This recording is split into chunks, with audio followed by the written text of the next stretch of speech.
July 8th, I embarked on an enriching journey to explore the historic city of Santa Barbara. The total distance of the journey was around 250 miles, approximately 8 hours to cover.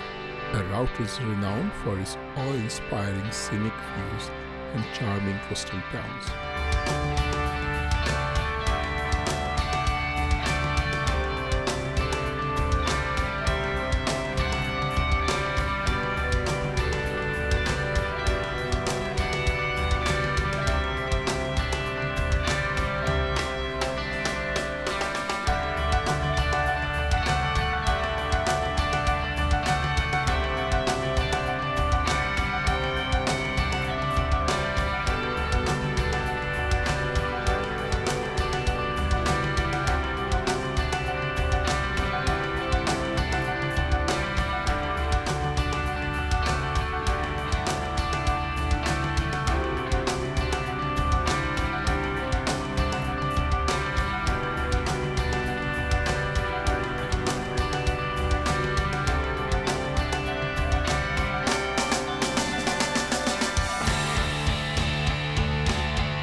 The drive and the sights along the way.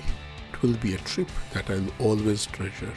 The visit to the old mission of Santa Barbara, founded in 1786. It was one of the Spanish missions built in California during the colonial period.